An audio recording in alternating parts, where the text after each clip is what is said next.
Imaginen esto, estamos en 1951, en plena Guerra Fría. De repente en Buenos Aires empiezan a aparecer unos artículos durísimos, firmados por un tal Descartes, un seudónimo, claro. Y estos textos ofrecían un análisis súper afilado, pero que con el tiempo quedó en el olvido, sobre el poder, la estrategia y la propaganda. Bueno, hoy vamos a desempolvar esas ideas para ver qué nos revelan del pasado y, quién sabe, quizá también de nuestro presente.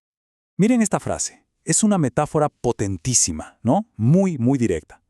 Para este Descartes, el problema de fondo no eran los sistemas o las ideologías en abstracto. No, eran las personas, los líderes, los que estaban en la cima. Él sostenía que la crisis mundial de esa época era, antes que nada, una profunda crisis de liderazgo. Así de simple y así de complejo. Y todo esto salía, como les decía, desde Buenos Aires. O sea, lejos, lejísimos de los centros de poder como Washington o Moscú. Desde el diario Democracia, este autor anónimo se puso a analizar, casi a diseccionar la política de las superpotencias. Y lo hacía con una lógica que era implacable. Era una perspectiva totalmente única, la de alguien que está viendo la pelea de los gigantes desde la periferia. Bueno, vamos al primer punto fuerte. El primer gran blanco de sus críticas fue, sin duda, la cúpula de Occidente.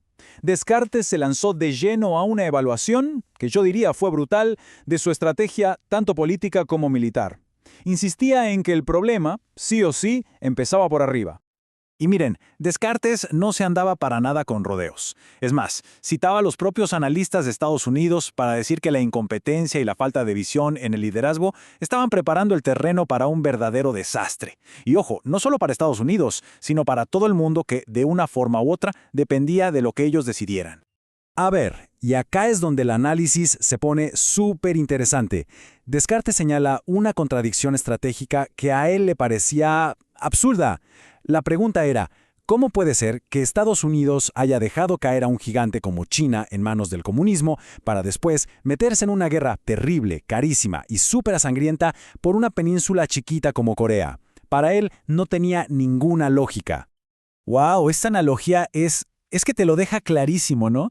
Para el autor, la intervención en Corea no fue una defensa heroica ni nada por el estilo. Fue una reacción tardía, totalmente desproporcionada, y lo que demostraba en el fondo era una ceguera estratégica tremenda por parte del liderazgo occidental.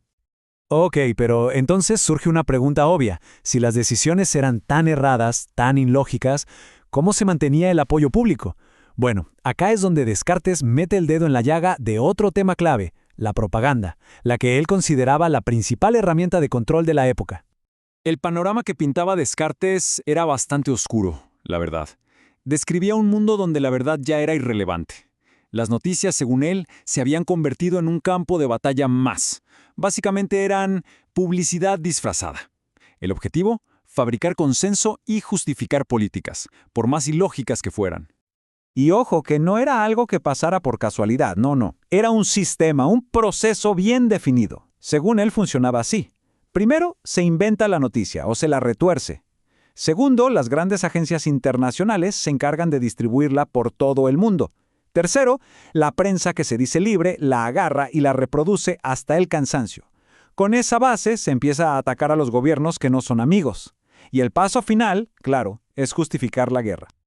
Entonces, ¿quiénes movían los hilos de todo esto? Bueno, Descartes no era nada sutil, los veía como engranajes de una maquinaria bien aceitada.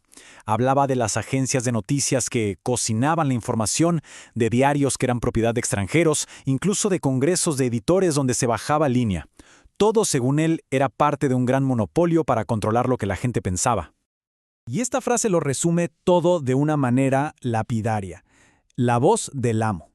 Para él, la idea de una prensa internacional independiente era una farsa, un cuento. No representaban a la opinión pública, para nada. Representaban los intereses de quien ponía la plata, de su amo. Pero, bueno, no todo era crítica. Frente a este escenario de superpotencias fallidas y de control propagandístico, Descartes no se quedó solo en el diagnóstico. También propuso algo, una alternativa. Lo que él llamaba una tercera vía para los pueblos que estaban, atrapados en medio de los dos gigantes.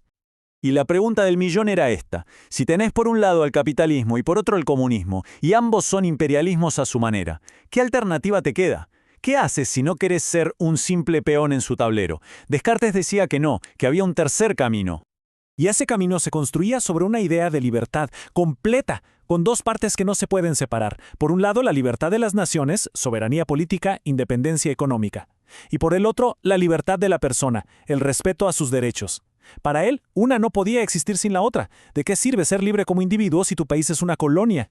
Y claro, escribiendo desde Argentina en esa época, Descartes le puso un nombre concreto a esa tercera vía: el justicialismo. Lo planteaba como una doctrina pensada para un doble desafío. Por un lado, dar la justicia social necesaria para que el comunismo no fuera una opción atractiva, y por el otro, fortalecer a la nación para poder resistir la explotación del capitalismo.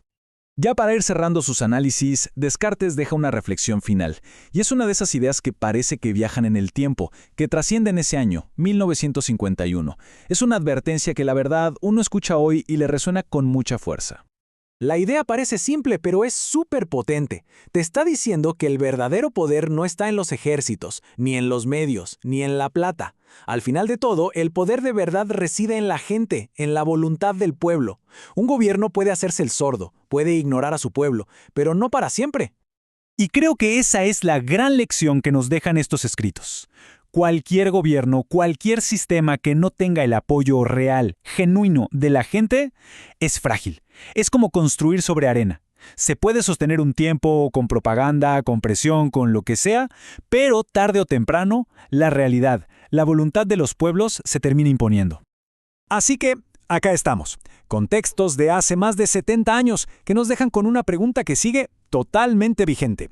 En este mundo de gigantes, con grandes intereses económicos y políticos, donde la información es un arma, ¿cómo hacen los pueblos para encontrar su propia voz? ¿Cómo hacen para hacer valer su soberanía y su voluntad? Una pregunta que sin duda sigue abierta.